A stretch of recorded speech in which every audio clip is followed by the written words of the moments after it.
Yo, come on in, man. Come on in. Come on in, man. Let's have a quick talk, man, because Let's talk about it. this thing ain't going away no time soon. And as I told y'all, we always try to put y'all ahead of stuff because we knew that was coming. Look, new regime, new coach.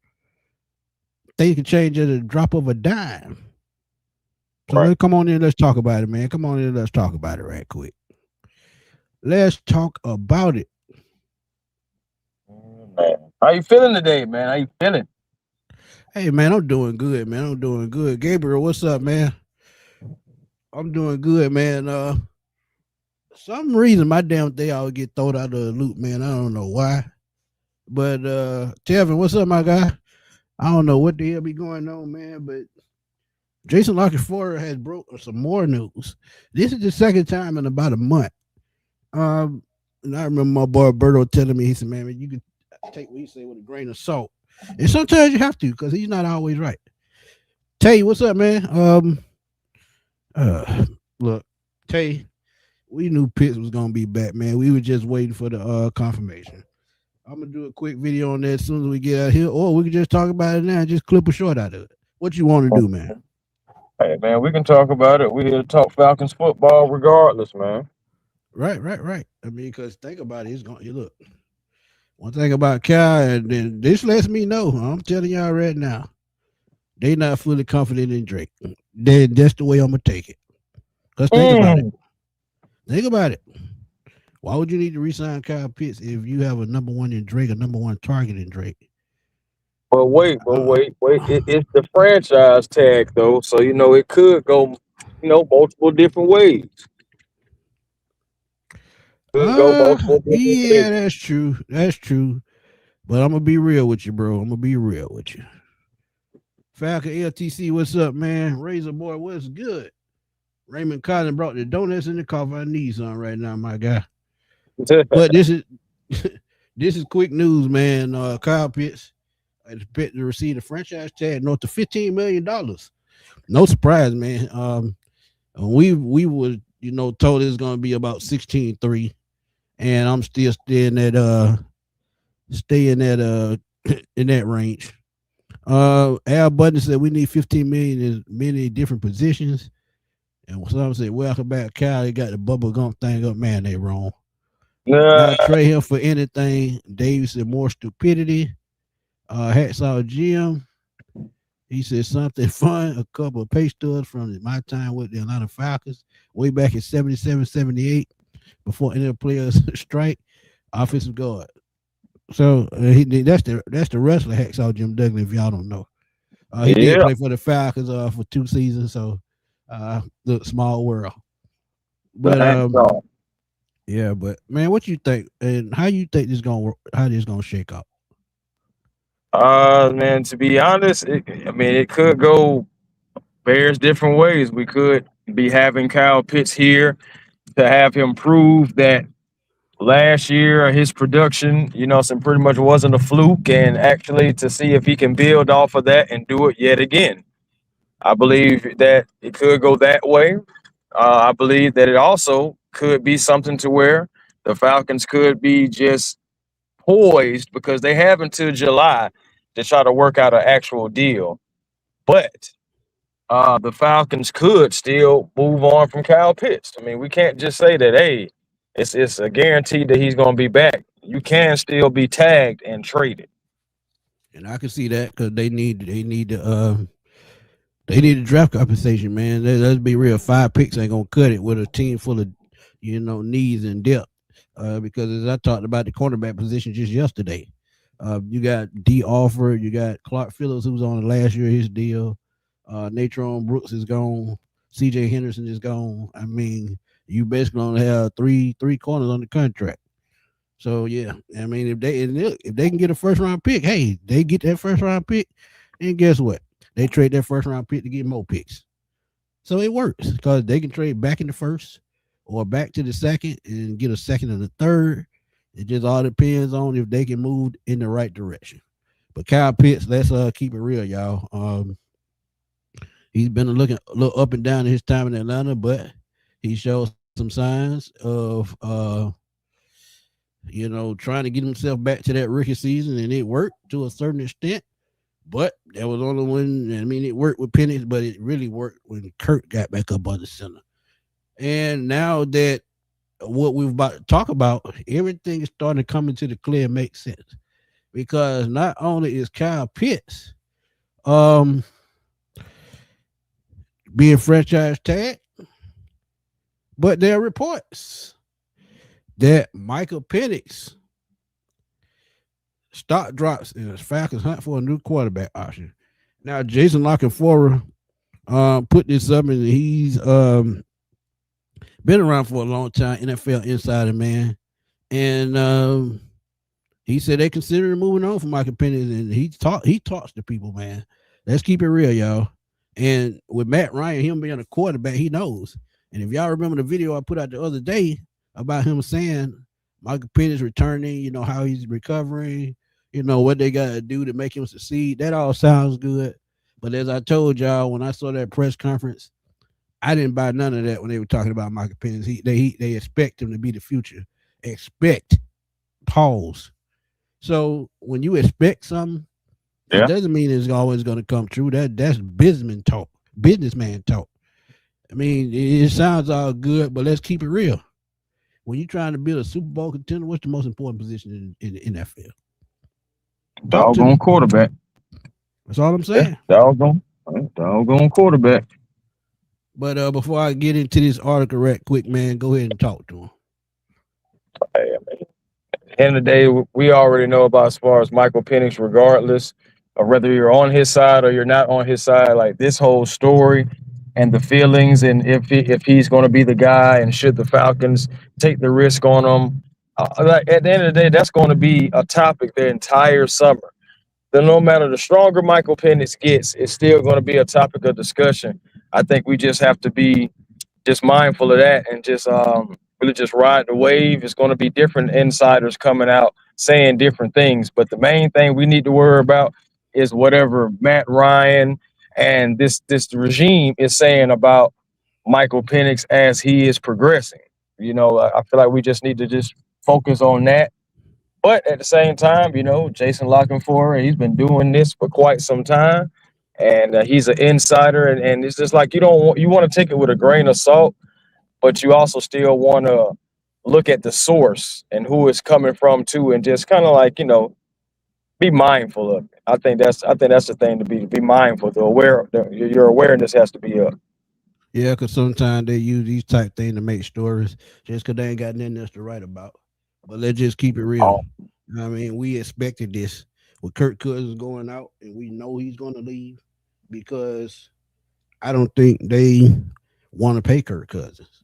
They don't want to pay him. They lower his salary to $2.1 million, and now they have room to go get a quarterback. And I seen a Geno Smith question on Twitter the other day, and I kind of thought about that, and I wouldn't be surprised about it because guess what? He's a veteran quarterback. He's about 35, and he could be a bridge guy, and he probably won't cost much. So when you think about that in itself, that there are a couple veteran quarterbacks that could be bridge guys, but this is what the key part of the article says. The expectation among those with Porter into teams thinking is that the Falcons won't be just pursuing someone to man the position while Penix recovers, but to attempt to find a superior option to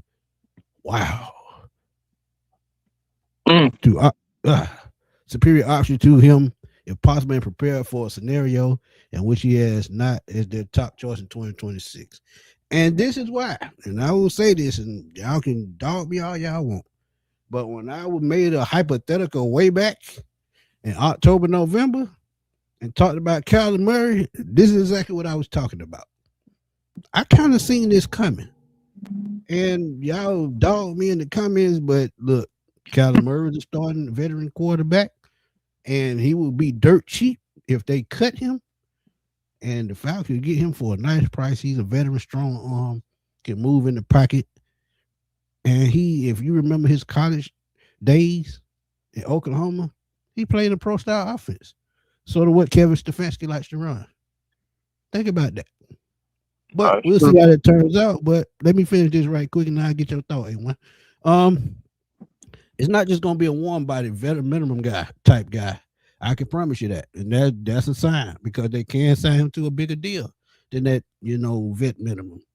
It said the source privy to some Atlanta's internal discussions about the quarterback position during interviews with candidates for the head coaching search. And think about this: the NFL Combine is going to start this week. You're going to see this wrapped up just a little bit more as the Combine starts. So they're going to be up there, GMs and coaches and players. They're going to be in Indianapolis talking. There are some definite concerns there about Penix taking the next step on several levels. It's been a lot worse than, wow, people may really know. Wow. Let's start right there. Tell me what you think about that right quick. I mean, it's tough, bro. I know because words matter and verbiage is everything. Um, Even with all this being said, bro, I mean, we already knew again that Michael Penix was going to be the topic of discussion, dealing with all the injuries that he's had. At the end of the day, like this is what I was talking about before, Smitty, about bringing in someone, and depending on who the quarterback is, you may have to give him an extension. And if he's playing well, now Michael Penix is not even the focal point of your offense or even though your quarterback of the future. You're just kind of just having him on the roster. And Right. that doesn't make the Falcons look good, by the way. You know what I'm saying? It really is a complete failed experiment.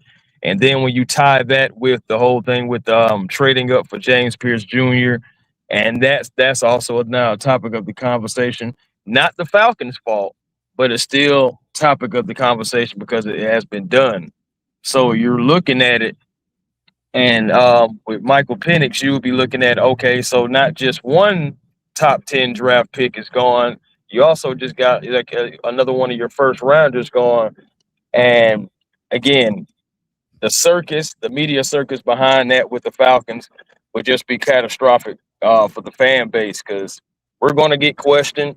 All our decisions are going to get questioned. It's going to be just a complete circus over and over again. I don't want that for us, but at the same time, we just got to keep it real. This is Yeah, the this that's this is true. the option. This is the That's option to true. have happening. Facts. And Kyle, what's up, my guy? We doing well, man. We doing excellent, man. Dan the Mans. Chris made a video out of that topic, man. I loved it. He put his foot in that thing. And Raymond said he really hope Penix overcome this. I do too. The underdog can pull it through sometime. But when you got Yeah, the entire front office looking at this, that's not good. And Devon, that's very true. There's nothing wrong with competition. He can still win this thing in the long run if I he mean he competes and he can. comes back. I mean, but look, if we done heard this a couple of times now, it's got to be some truth to it. Raquel said if you read the article, he's trying to make the situation negative possible. I couldn't care less what he's talking about. And I get how you feel. You want your quarterback to succeed. But let's be real, man. 3 ACL injuries, lackluster play. It really is not Kyle fault all the way, like Chris said. Think about it, and I told y'all this. Think about the coaching staff Raheem Morris put around him. That let me know that Penix wasn't his guy. He put together a staff for a veteran quarterback, not a young guy. If he had to put together a staff for a young guy, his staff would have been looking just like Kevin Stefanski's looking right now. I don't know, Everybody, bro. I honestly don't. I honestly believe that Raheem Morris just has the ego that was just so big to the point where it was just like he was just going to bring in his guys regardless. Because again, I'm telling but you, see, that's what I'm saying. He brought in yeah, the guy that was for a veteran quarterback, not for a young guy. And if it's for a veteran guy, the coaching staff gonna look totally different. And think about it. When Kevin Stefanski got here, what did he do with his offensive staff? He brought in everything that could develop a quarterback, something that Raheem Morris told us he did. But we knew that was a lie because all we had to do was look.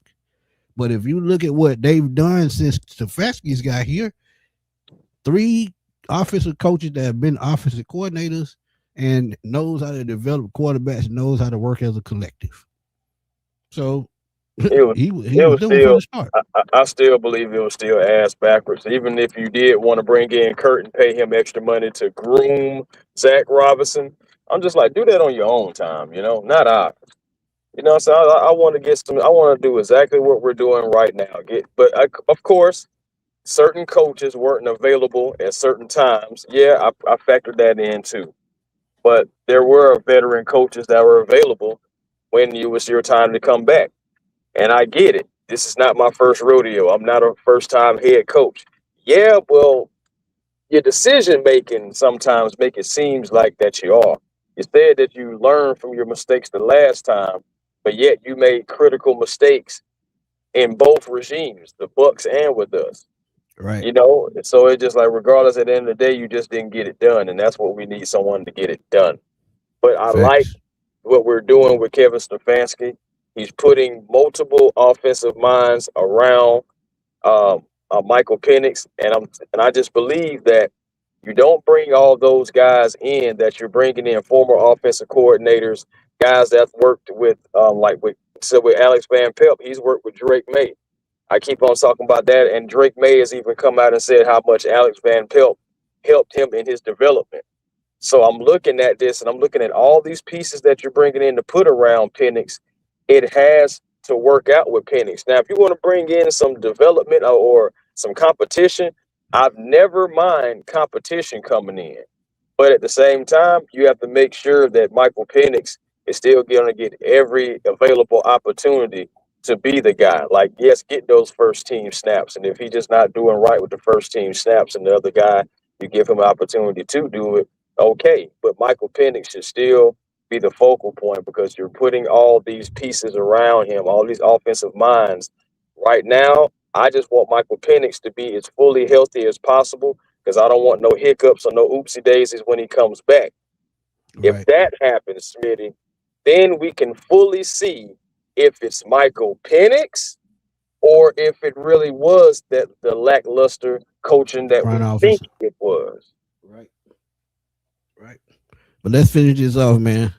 One general manager who expected to be very active pursuing quarterbacks himself said Atlanta is looking for a starting quarterback. I know that much. We're definitely looking at them as competition. I think they're going to be in on everything. It's not good. They're Penix.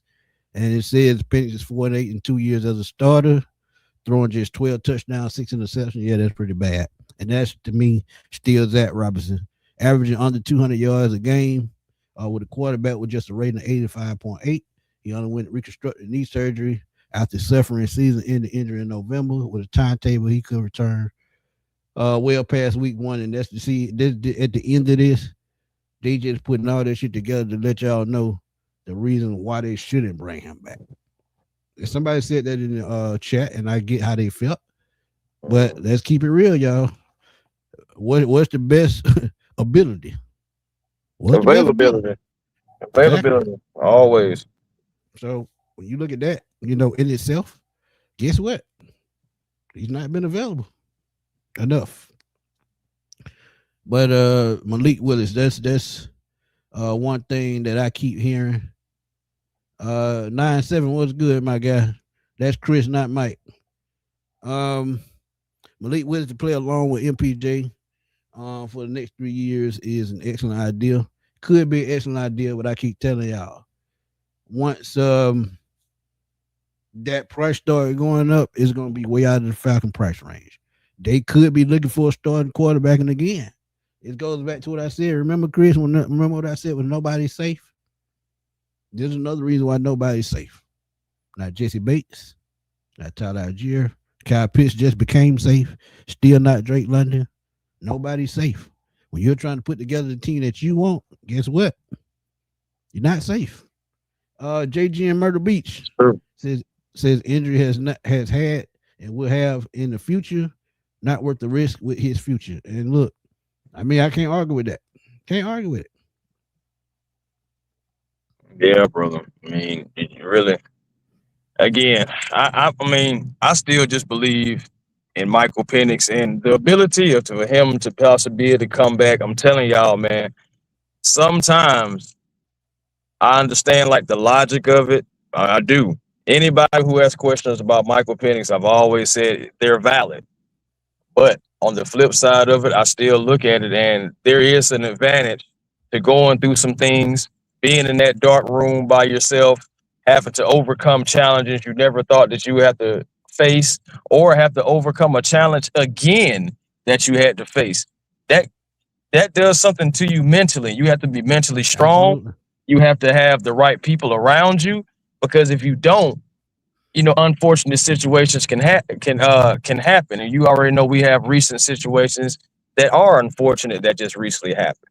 So again, sometimes you can't just always just count out the guy that's been kicked multiple times, multiple times. Sometimes you can overcome. Think about some things that you guys have been through personally, where it just didn't seem like you would make it out, and only God really brought you through it. And of course, your support team, and of course, ultimately yourself. Like, Facts. at the end of the day, sometimes the guy that goes through the most ends up shining the most at the end of the day.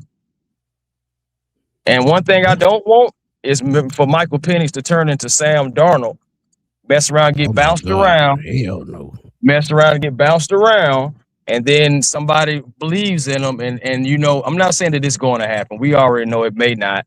But at the same time, there's still that opportunity and that chance, just because he is so talented. Yeah. Somebody put the right offensive line around him, the right coaching staff around him, and manage him the right way. Next thing you know, he going to the playoffs and doing things for other teams, because the talent is still there. It's not like he sucks. You got Alex Van Pelt here. He's gonna be working on with the footwork and all that, because we know he has happy feet. There's different mechanics that we know he needs to get stronger in. But we have three offensive minds on top of Kevin Stefanski that are here to put him in the best situation. So again, I go back to saying we're going to see whether if it's Michael Penix or if it was just the previous regime.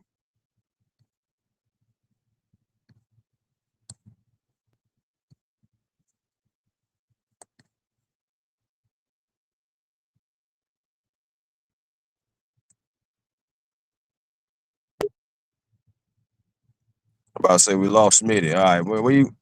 I said, what's Smitty? What you got going on, man? Where you be going, man?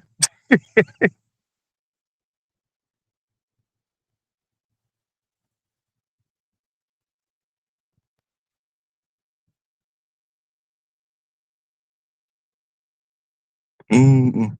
Yeah, that's true. Everybody isn't Sam Darnold. And honestly, it's just like, for me, I'm not trying to recreate anybody's story. I want Michael Penix to have his own.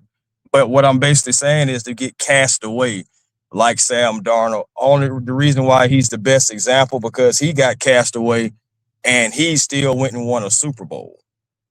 Now, I could have used somebody else. I could have said, what, Josh Rosen. But we know he didn't turn out to be anything. So I'm just saying, like, I feel like Sam Darnold's just the best example when it comes to that. Smitty is definitely in the void. I don't know what we got going on. I'm talking about, I don't even see his microphone even lighting up.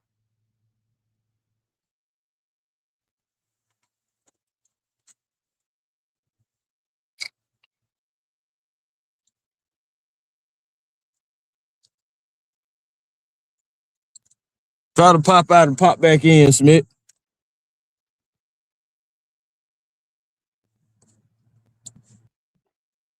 All right, man. Let's see this time. Say something, man. Say something. You. There you go.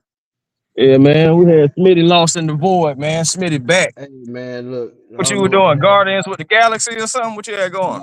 My laptop went out, man. Oh, gotcha. Yeah, I probably got to get it repaired, man. Shit messed up. But yeah, man. Gabriel said I'd rather have a new starter now with a quarterback hits 2 hour wagon to an old group of decisions, and that's true. Um, Trying to look in the chat still a little bit more. Eastside Q say Stetson Bennett. We talked about that. Uh, I can roll with that, but they said a veteran. Jimmy G. I picked Jimmy G already, but y'all mad about that. But if you get a younger quarterback, and look, I even heard Tua Tagovailoa come up. I don't want it, but he's a veteran and he could come in as a backup depending on what they want to do. Um, our boy Dirty Bird Gang said, Chris, yeah, with the top side, looking at it, This is it. It doesn't look good for Penix at all. The injury history speaks for itself. It Every does. pick is a wait and see approach. Even you bring in competition. Dirty Bird game, absolutely 200%. True. No, that's true. That's true. I Said brought I'd Chris rather out. try. Yeah, go ahead. You got No, it. he said I'd rather draft a quarterback and let him develop and sit behind Joe Flacco or a veteran and Penix the starter, so the rookie would be QB3. So Ski said he want to go ahead and just draft a quarterback and get ahead of a curve, and honestly, just going to have multiple quarterbacks on the roster just in case. And that's right there. That just lets you know the severity of the situation because you don't know what's going to happen with Michael Penix. Yeah, we could take that risk on him and believe in him, as I suggest, but at the same time, it still doesn't guarantee you jack squat. And I do realize that too. So it's like, That's facts. but that's where we're at with it. It's just like, okay, you could take the chance on him and say, okay, we're gonna believe in you and go in another direction for other things that we definitely need. Shoot, man, we still may need another edge rusher. You know what I'm saying? We Yeah, still had we do. holes to fill before the James Pierce Jr. situation. We still had holes to fill. And we still have to fill them. But at the end of the day, something is maybe left on the wayside depending on what the Falcons do with the cap situation. So every move that the Falcons really make this offseason is going to be critical and very important, and it has to be strategic. And most importantly, it has to work. Yeah, man. And what old boy you say? You got to find a way to win. Um, Tev, Tev said, Chris, I believe too. But here, how long till we just simply win again? Do you think MPJ could take us to a Super Bowl in 3 years? Hmm. Hmm. To be honest with you, it all depends on, again, the decisions that are being made. Does Michael Penix have the talent? I think he does. And I believe that, again, that with all these offensive minds getting their hands on him and plays being ran across the middle and all that stuff like that, seeing how he is. I mean, we know he'll stand in the pocket. We've seen him stand in the pocket and, deliver the ball even while the pressure is coming and he's getting hit. We know that. We know he'll move before the injury. We know he'll move a little bit, but we knew he wasn't comfortable moving as much as we would like. So Right. like this, so moving forward, again, all these offensive pieces, I'm gonna keep on saying it, man. We're gonna see whether if it's Penix or not. Facts. Raymond said I was in the donut line. Boy, I need a donut right about now. Mm-mm. He said he don't want to get rid of Penix. No, Tay said, I mean, I don't. Tay said he's not drafting a quarterback this year. He waiting next year where the quarterback class is deep. I agree with that. But you got to Mm-hmm. have a veteran right now, to be honest. And Ski, we're not saying that he's not going to finish out his contract. He may just not be the starter anymore. And I spoke on that last year while the season was going on. And there's no knock to him. It's just that you got to find a way to win, and quarterback is the most important position. And like You I want? said, when they went with that comfortable decision with Raheem Morris, we knew it was over. We knew it Oh was going to boy. work, but they had to learn the hard way, and they You did. want? I'm gonna tell you another thing too, Smitty and chat. Now it's not just the Michael Penix is my favorite quarterback in the world type thing. Like, so of course he's rocking the logo. So and I do really think that he is a talent. But I'm thinking about it long term for the Falcons and what I hope happens for the Falcons. You see the New England Patriots. You see the Denver Broncos. Right. Two things that those teams have in common are rookie contracts when it comes to the quarterback position. Facts. That's how they're able to have different cap spaces, make tough decisions, and be able to surround the rookie quarterbacks with a team and allow them to manage or possibly excel if they have the talent to move forward. Right. That's what I want for the Atlanta Falcons. I want us to be able to move forward. I want us to be able to have a quarterback that is on a rookie contract and you be able to get other pieces around him and move forward. Right. The When Patriots were just in the Super my Bowl. bad. My bad. Go ahead. And No, I'm just saying the Patriots were just in the Super Bowl though, bro. You know, the Yeah, but we Broncos, talked about they that. were We close. talked about that. We talked about that, bro. When I Exactly. see, when you see, and what pissed me off the most, bro, when you see coaches that you interviewed and couldn't lock in, three of them went in the playoffs last year. Three. Ben Johnson was one. Mike Vrabel Uh, was one. And who was the other one? Mike McDaniel, Matt McDonald. McDonald. Yeah. Yeah. So look, when you see From stuff like that, Roswell, by the way. and that boy, that really pisses you off when you see stuff like that. And I myself reporting this stuff. I said myself, Mike McDonald was my number one guy. I said that over and over again. Yeah. Because of what the pedigree that he comes from. Pedigree means everything. Now, don't get me wrong. Stefanski didn't come from the strongest pedigree, but he did come from Minnesota when they were winning. And he played, he coached a bunch of reliable coaches. Mike Zimmer was one. Kevin O'Connell was one. Leslie Frazier was one. I mean, he's been under, legendary coaches who are known for being good coordinators, so he knows the perspective of winning football, but at the same time, he just had to build his own path, and maybe he can do that in Atlanta, and I think he can. But Willie, thank you for the super chat, man. I didn't mean to cut you off earlier, Chris, but thank you for the Oh super no, you chat, man. good.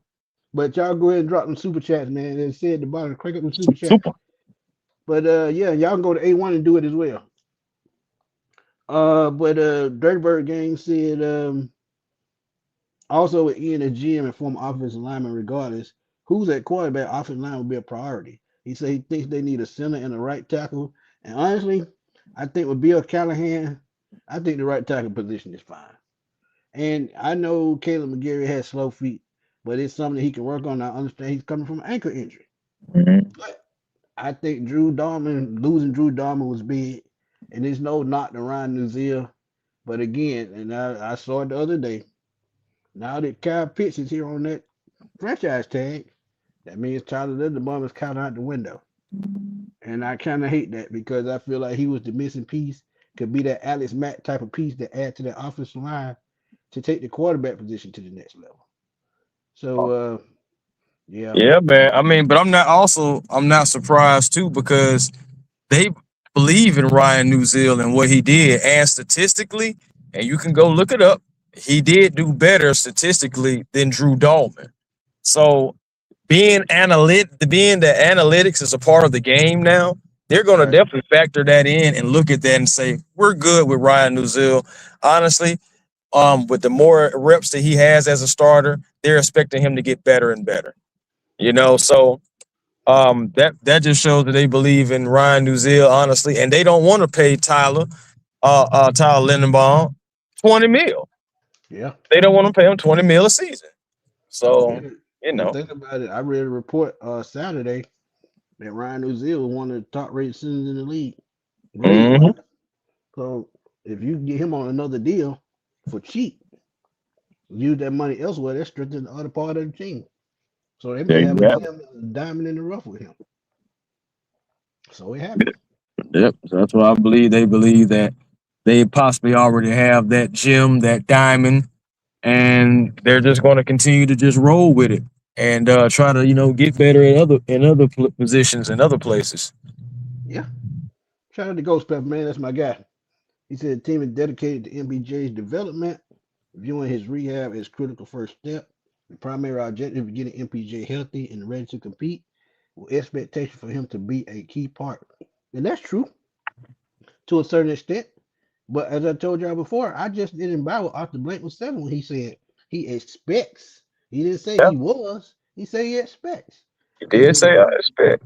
when he expects, that means anything can happen between now and the future, in future in the next couple of years. And that's how I took it. Because if he was definite about it, he would say he was our starting quarterback. He is. So I mean, look, You look at it though too, bro. Even if he did say Michael Penix is our guy, think about it. You still would have had to take it with a grain of salt because things change. How right? many times have we heard Falcon for life?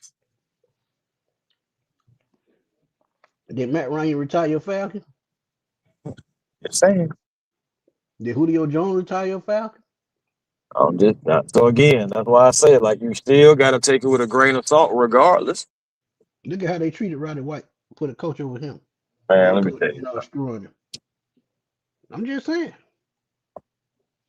Well, no, I'm with you. It's just I can't again. turn my mic up, man. I'm actually recording on my tablet. My damn laptop went out. I don't know what the hell going on with it, but I got to look at it. I mean, I'm sure. I Just thought know honestly when he had said that, we actually started kind of hearing you a little bit more. Like maybe it got closer to the tablet or something. I don't know. yeah, But I I did. mean, it's I'm definitely. close as I can get, bro. I'm actually talking from the side of it. But um Dan said, society today is so impatient with player development. Unfortunately, Rich Gannon, Geno Smith, Kurt Warner, and Jim Plunkett had rocky NFL again. That's true. That's true. That's absolutely true. But as I told y'all, what should have happened? They should have just not signed Kirk Cousins, let Michael Penix take his lumps the first year. Having him sit out almost the first year and the last three games, they wasn't going nowhere. It was just like preseason. So if you let him play the whole season, his rookie season, going to that second season with just a little bit more seasoning, that second season probably turns out a little bit different. But at the same time, he didn't have the right coaching. That's what it all boils down to. I know he got injured, but when you don't have the proper coaching as a quarterback, what can you learn? I'm just saying.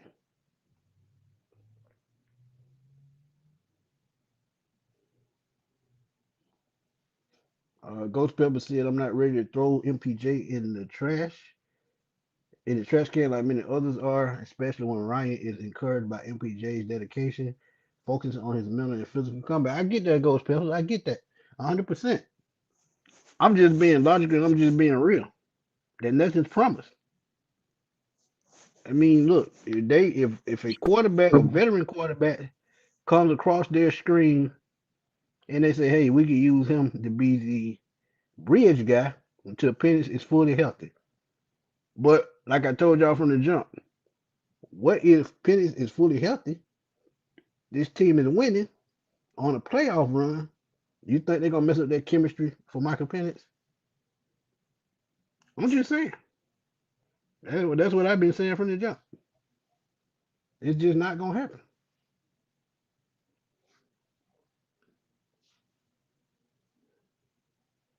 Yeah, turn your phone up, man. Yeah, I mean, look, it just to me, it's just logical thinking, man. Look, one thing about playing quarterback is one of the most important positions, so you got to have a quarterback in place. You can't keep playing with it. You can't keep playing with it. And It's because always look, the most. It's always yeah, the most important position in football. right. And now that we got the perfect coaches in place, and we have a weapon in B. John getting Kyle Pitts back, Drake London back, and we can find another running back. Defense is starting to pick it up. Ooh. I know James Pitts is going to be a big loss, but I still got faith that this defense with Nate Ollie, Jeff Ulbrich, they can cook something up. Justin Hood, the new secondary coach. Oh yeah, they're gonna Well, steal ass. Go ahead. Smitty, worst case scenario with James Pierce, if we have to, if he's suspended, which most likely is going to come regardless, we can void that 7 mil. Right. So We'll get that back. I would hate it, but at the end of the day, that's 7 mil that we can use to go get another pass rusher or maybe throw it at a linebacker. We do have Caden Ellis out there. There's a possibility he could be back, maybe not. Who knows? But regardless, to have that money if you need it, hey, you got to use it. Right. And that's all we saying. Ski said, Smitty say, if Penix ain't ready for week 5, Flacco is lighting up. Do you think they will bench Flacco for Penix? Absolutely not. What they could do is they see any kind of decline in the coming weeks after week 5, he could come back, but I think they're gonna go Define the younger route. define doing well. Are we is doing well that we're winning games, or is doing well that he's he's performing at a high level, and we're winning games because we could be winning games, finding ways to win. Like how the defense was able to keep us in games a lot of times, and then we just find a way to win. But he's not performing at the best of the expectations. I mean, he's still going to be like, That's what, a great 41, question. 42? Yeah, he's about 41, 42, but that's a great question. I mean, as far as performing well, I mean, just in rhythm with the offense and playing just good enough to make it. Now, if the team is playing good and he's not performing well, yeah, Penix comes back. But if he's performing good enough where he's not turning the ball over and he's in flow with the offense, you don't make that change. You don't. Can I can I make a slight rebuttal? Go ahead. My slight rebuttal on that is even if Joe Flacco is playing well, you're still gonna want to see what QB1 looks like. If QB1 is ready to go by week 6, like if he plays, like Flacco can play the first 5 weeks, for hypothetically saying it's him. Right. Come week 6, if he's ready to go, I think the Falcons are going to trot Michael Penix out there. And the reason why for that is because you still have to see what Michael Penix is. You still have to get off the rust. And it's like, why continue to sit him if you need to see what he can do? That's true. I get that part. But my thing is, I see it from your perspective. But my perspective is, if they winning and he's playing good enough to win, why do you mess up their chemistry? But like you said, on the other hand, if the team is playing well and he's just barely getting by, oh yeah, they'll make that change without a doubt. But Willie said, thank you for the donation. Willie said, what is the difference between backup versus bridge quarterback? That's a great question. Um, a bridge quarterback is to me, a veteran starter that can get you through halfway through the season, through the whole year. Or if you decide to move on from Penix, he can get you through 2 years until you draft or sign the quarterback that you want to be your future star. So they could bring in a bridge guy, no matter how long that may be for Penix. Or they could, like I said with Tua, bring a backup in, let Penix go if he's ready week 1, and move on from there. But either way it goes, it's just hard to say because we don't know how he's recovering. We hear it, but we don't physically know. They can tell us anything.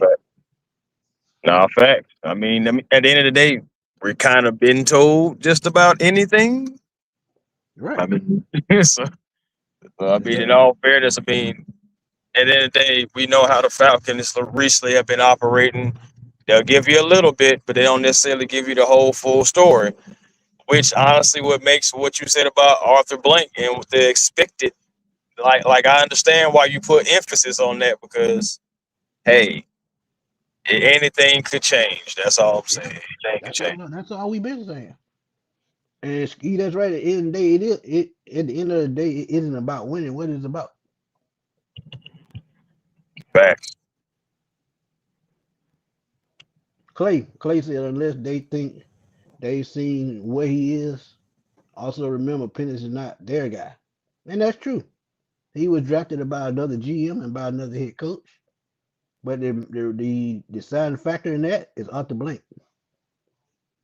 And he was Arthur Blank. From what I heard 2 years ago, when they flew to Seattle to see him work out, Blank was impressed. Yeah. So maybe And Blank, you don't think he still want to see if he was correct? I mean, that's one thing that an owner wants to do outside of being somebody that's walking in the room with a Super Bowl ring on.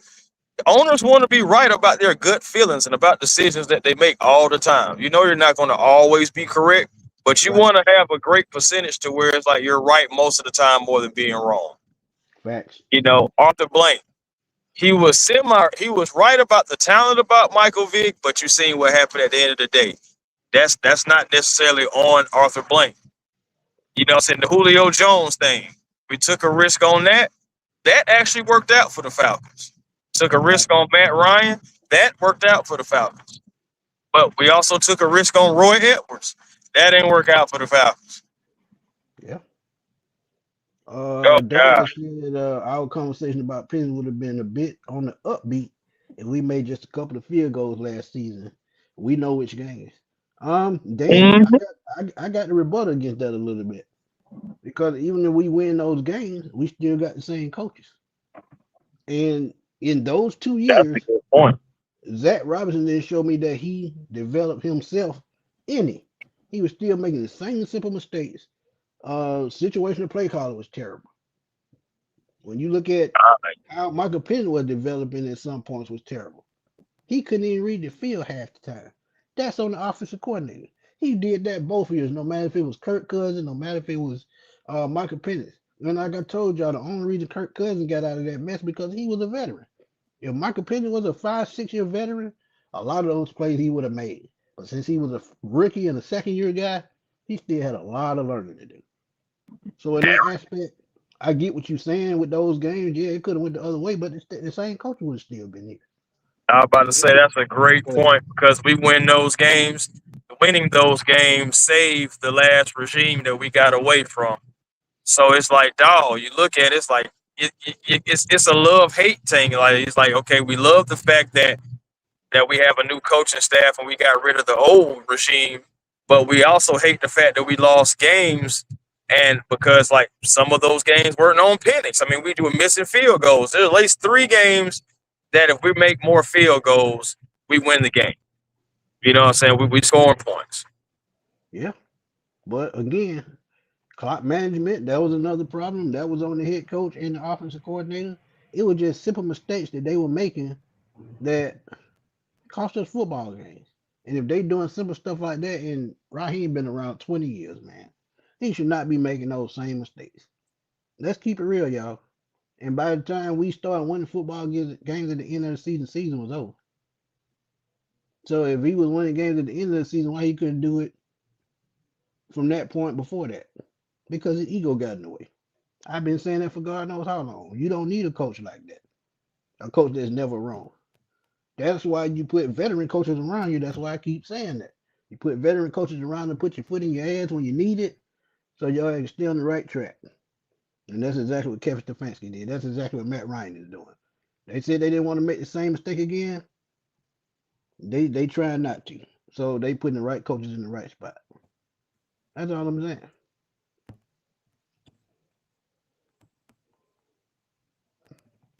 Clay said he halfway believed that was a cover story. Reports were that Blank was asking why they picked the quarterback in the war room. I don't believe that. I mean, it seemed that way, but at the same time, from what I heard, Arthur Blank loved Michael Penix. After going up there to that workout, when they fly the owner up to Seattle to see a prospect, 9 times out of 10, that owner gonna have to sign off on it. And if he didn't sign off up there, Michael Penix wouldn't be here right now. They And probably think would have went Bo Nix. Who knows? no, no. Remember, the pick was Latu. Yeah, I've heard that too. The pick was going to be Latu at number 8, which wouldn't have been a bad draft pick. I mean, he's having a decent career so far, starting off. Yeah, But yeah, at the but same, y'all I it mean, never and worked of out for course, them that way. I did want Latu. I ain't gonna lie, I did. But I'm not mad about Penix. I just want Penix to be healthy, available, and to execute. But I also want the coaching staff to put him in their best positions, to put the right minds around him, and to what I'm saying, to put him in to put the right plays on the field for him to run too. Facts. I can't wait to see how he's going to look, under center. I can't also wait to see like how he's going to look with the ball being thrown across the middle. If he can't do that, that's on a Michael Penix and his mechanics thing that he's going to have to work on. But I still want the plays to be ran because I want to see what he can do and what he can't. Just Right. that simple. Yeah. And the only way you can do that, you got to go on, tough it out. But we'll see with what kind of quarterback move they make. We'll see exactly if Penix is the future or not. That's all we got to wait and see. And we'll see that very soon because the new league will start in a little bit over 2 weeks. Because think about it, the first is what? Sunday, Mm-hmm. and 2 weeks after that is the new league year. So I mean, look, it's just a little bit over 2 weeks, and we'll know exactly which way we going. But quick live. We had to come in and talk about this right quick. But we will be back on tonight. We want to talk about the running back position and what Bijan will cost. There was an article came out over the weekend about Jameer Gibbs possibly getting his extension early, and with Saquon Barkley making $20.6 million right now, we're gonna investigate to see what it's gonna cost for Bijan Robinson. So that's gonna be interesting to talk about. But Oh before I yeah. go, Ghost Pepper said I agree with Smitty. It's about sticking with the hot hand. If it ain't broke, don't fix it. But it also depends on the team's long term investment versus There you immediate go. performance. Boy, Ghost Pepper be on it, boy. Now and that's all I'm talking about. That long term investment. You have to see if Michael Penix is the long term investment. You Right, know, and I get it. Don't get me wrong. One thing I hate going away from is the hot hand. Like, but at the same time, guys, it's like, yes, he could possibly be the hot hand, but we have to secure our future, or we have to see if in 2027 we need to be drafting a quarterback. I just feel like that right. is so important for this logo and this franchise. It ain't got nothing to do with anybody personally or nothing. I just want what's going to be best for us as Falcon fans. Yeah, So I want to see if Michael Penix is the guy because 2027 is going to be around the corner. right around the corner. Like I But just yeah, need to see man, progression. That's all. you got to. After 2 years, but like I said, if they had to went with him from the jump instead of going with Cousins, we may see him a little bit further along than he is. And hey, who knows? He might not even be hurt because he would have learned a little bit more. But look, great live, quick live. But like I said again, join us tonight for it's sort of a late night show. We'll be on about 9:30, 10. Talk about Bijan Robinson's contract because of Jameer Gibbs. But Chris, right quick, tell them where to find you, man.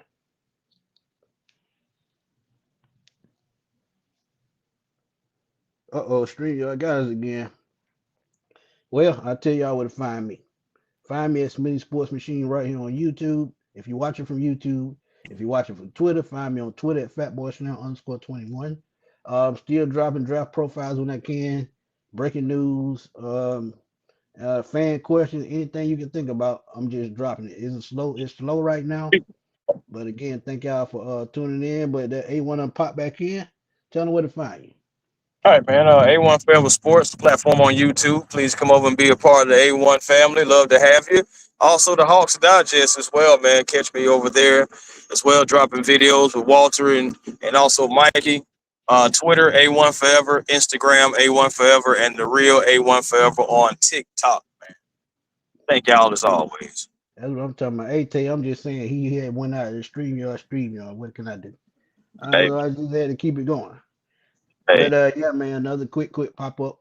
Join us tonight at 9:30 for more Falcons talk, man. We're gonna get back into the Bijan Robinson conversation. We talked about Kyle Pitts extensively this off season already. We've talked about Mhm. Drake. So let's talk about the third wheel and Bijan Robinson. But until tonight, man, 9:30, y'all tune in. We're gonna holler at y'all, man, because we about to eat some lunch and do some research. But until 9:30, we're gonna holler at y'all, man. Peace. Peace.